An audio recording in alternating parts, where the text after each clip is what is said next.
করেছেন, এত বড় দিনের খাদেম হিসেবে কবুল করেছেন গলা কাটা ওয়াজ ব্যবসায়ীরা আল্লামা মামুনুল হক সাহেবের ঠ্যাঙ্গের দুলার সমানো হবে না। বুঝলেন গলা কাটা কারে কয়? যেখানে মামুনুল হক সাহেবকে দাওয়াত করে আনলে 10,000, 15,000, 20,000 টাকা দিলে উনার খরচ হইয়া, উনার রাস্তা খরচ হইয়া, গাড়ি ভাড়া হইয়া আরো 2-4,000 টাকা হাদিয়া থাকে।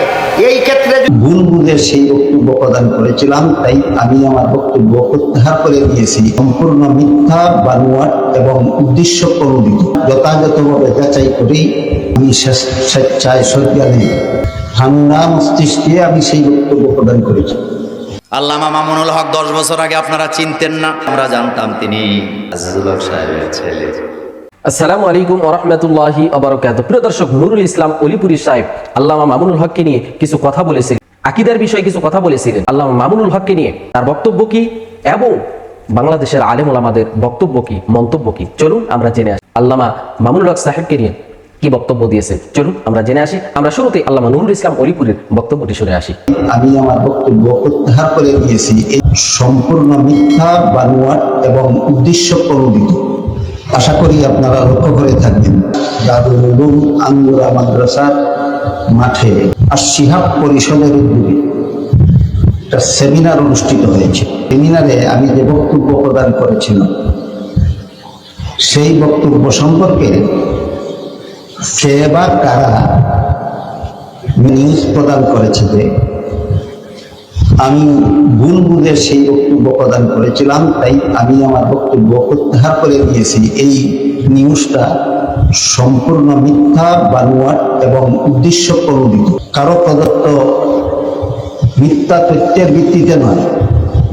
আমি সমস্ত তথ্য উপাত্ত যথাযথভাবে যাচাই করি আমি স্বেচ্ছায় সজ্ঞানে ঠান্ডা মস্তিষ্কে আমি সেই বক্তব্য প্রদান করেছি। আমি সেই বক্তব্য প্রত্যাহার করিনি। কাজেই যারা মিডিয়াতে প্রচার করে বেড়াচ্ছে যে আমি আমার বক্তব্য প্রত্যাহার করেছি, তারা মিথ্যাবাদী। আরেকটা ব্যাপার হলো, এই বক্তব্যের পরে শুধু কুচক্রী মিথ্যাবাদী নয়, আমার কোনো হিতাকাঙ্ক্ষী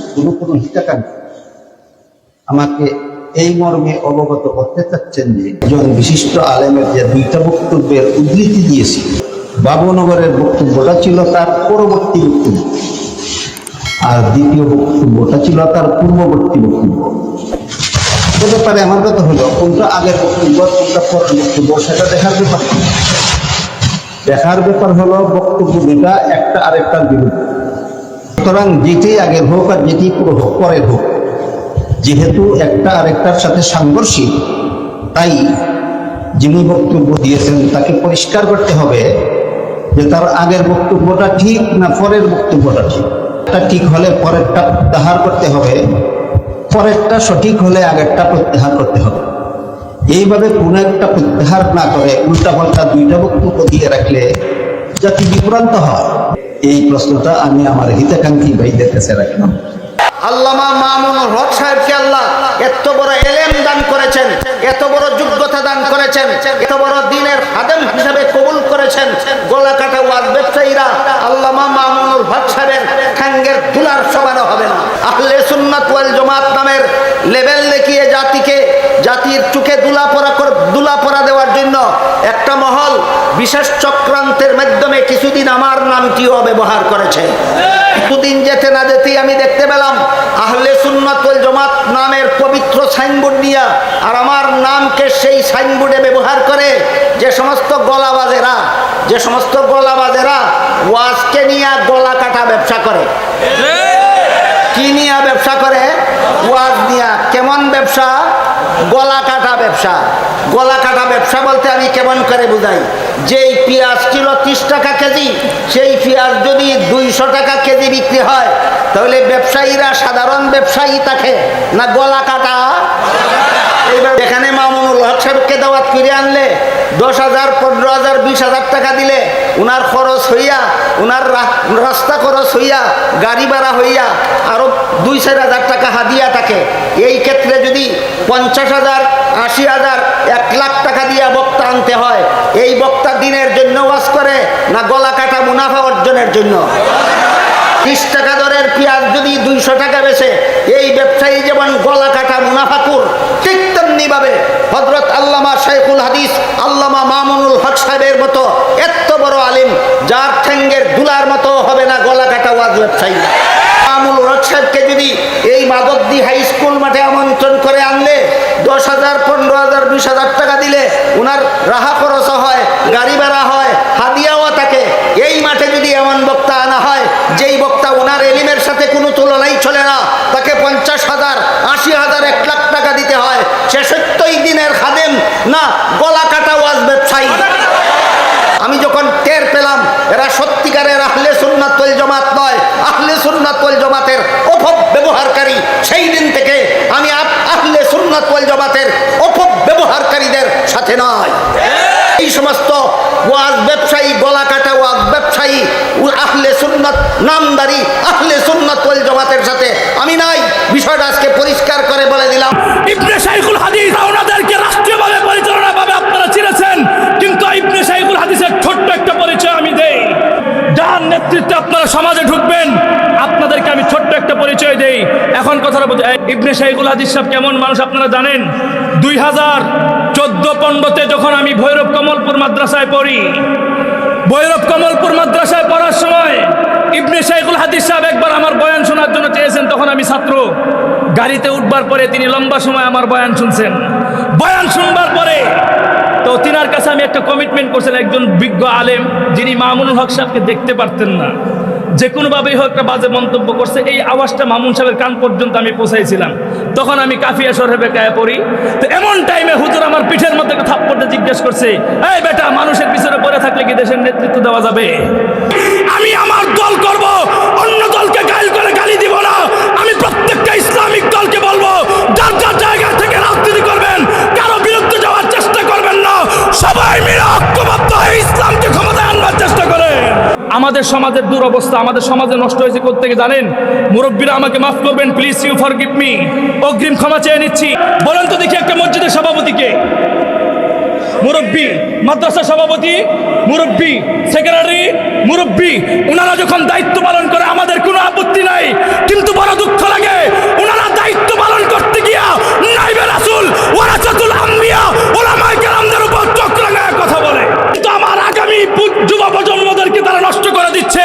মুরব্বীদের এই আচরণ দেখে আজকে যুব সমাজ, ইয়াং সোসাইটি, 25 বছরের যুবকরা আলেমদের সামনে দাঁড়ায় বামার দেশে সিগারেট খায়। কথা সত্য বললাম না মিথ্যা বললাম? সময়ের বাস্তবতার কথা। আজকে যুব সমাজ আলেমদেরকে সম্মান দেয় না কেন? মুরব্বীদের কাছ থেকে শিখেছে। কিন্তু আমি আপনাদেরকে একটা জিনিস বলতে চাই, পৃথিবীর মধ্যে সবচাইতে বড় উগ্র বর্বর জাতি কোনটা ছিল জানেন? জাহিলিয়াতের যুগের মানুষ।